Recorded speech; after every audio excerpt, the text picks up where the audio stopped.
Jerusalem, the sacred city, the city of David, the dwelling place of God's temple, the very heartbeat of Israel's faith.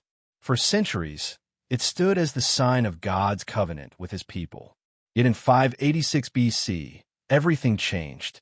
The powerful Babylonian king Nebuchadnezzar brought destruction so overwhelming that it shook the ancient world and carved a scar into Jewish history that still endures today.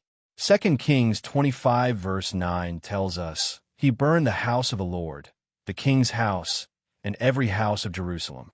Every great house he consumed with fire."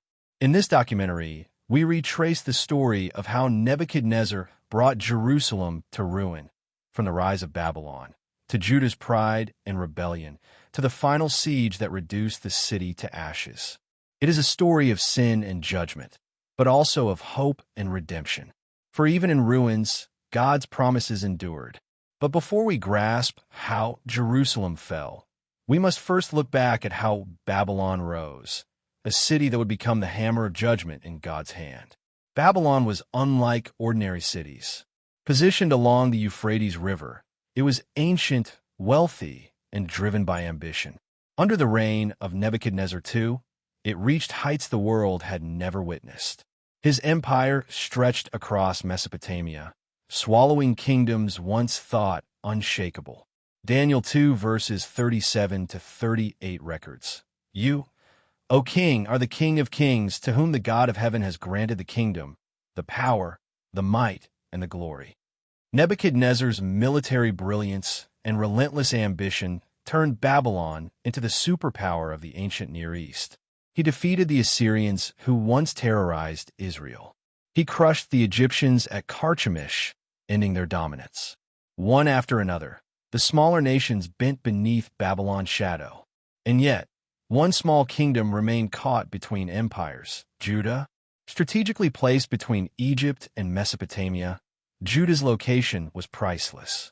But spiritually it was broken. The people were divided, fragile, and rebellious. Instead of humbling themselves before God, their kings sought foreign alliances, hoping politics could save them. But alliances would not shield them from a storm on the horizon. Jeremiah 25 verses 4 to 5 tells us, "The Lord has sent all his servants the prophets to you again and again, but you have not listened or paid attention. They said, 'Turn now, every one of you, from your evil ways and your evil deeds, and you may dwell in the land the Lord gave to you and your fathers forever and ever.'" Here lies a stark contrast. As Babylon rose in power, Judah swelled in pride. Babylon built walls, palaces, and armies.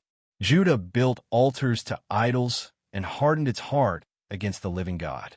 Prophets like Jeremiah pleaded for repentance, warning that judgment would surely come. Yet their voices were mocked, ignored, and silenced. And so, as Babylon's star rose in the east, Jerusalem's doom was sealed in the west.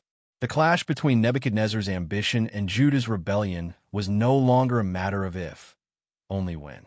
In the long stretch of ancient history, one of the darkest and most unforgettable moments for the people of Judah took place in the year 586 BC.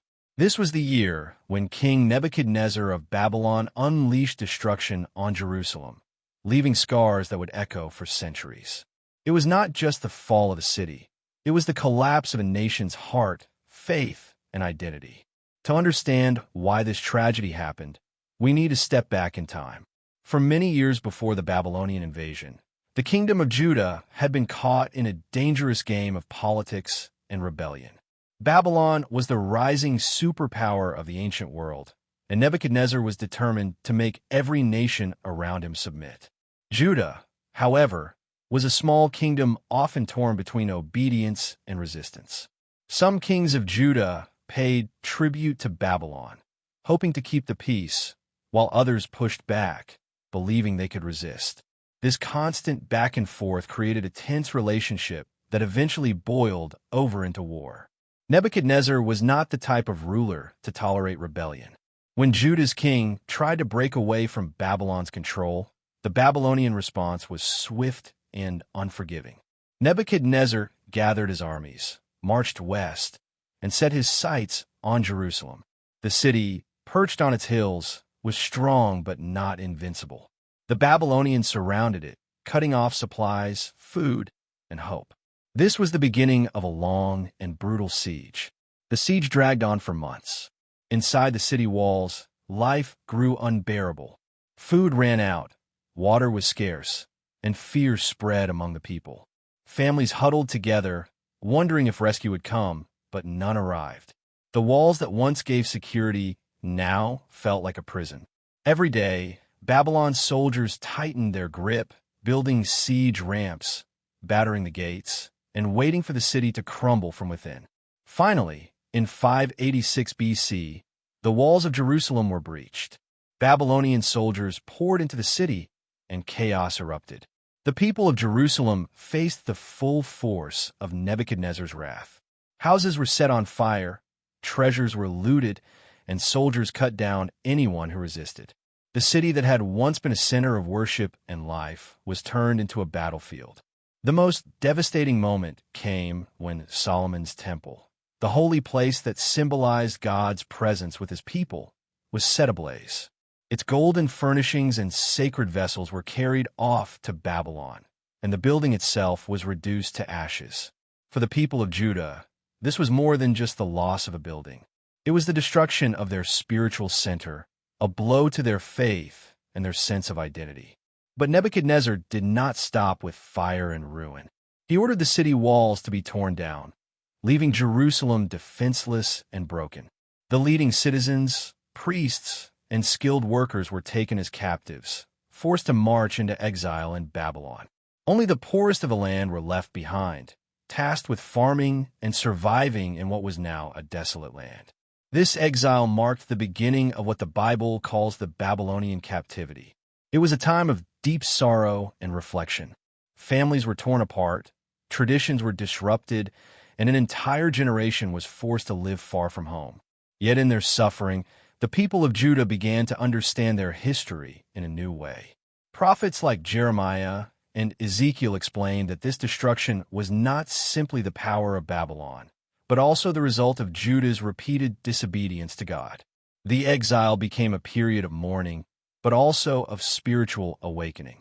Nebuchadnezzar's destruction of Jerusalem in 586 BC is remembered not only for its brutality, but also for its lasting consequences. The Jewish people would never forget the burning of their temple or the pain of being carried away as captives. These memories shaped their prayers, their writings, and their hopes for restoration. In time, this tragedy also paved the way for renewal, as the people looked forward to returning to their land and rebuilding their temple. From a historical perspective, Nebuchadnezzar's conquest showed the harsh realities of ancient empires. Babylon demanded loyalty, and any sign of rebellion was crushed without mercy. From a spiritual perspective, this moment served as a turning point in the story of God's people, reminding them of the importance of faithfulness, obedience, and hope even in exile. The destruction of Jerusalem in 586 BC is not just a tale of war and conquest. It is a reminder of human fragility, the cost of disobedience, and the resilience of a people who endured against all odds. Nebuchadnezzar may have destroyed the city, but he could not destroy the hope that would eventually lead to rebuilding and restoration. Even today, this moment in Bible history stands as one of the most powerful lessons of perseverance. The ruins of Jerusalem in 586 BC became the foundation for renewal, showing that even after the darkest night, there can still be a dawn.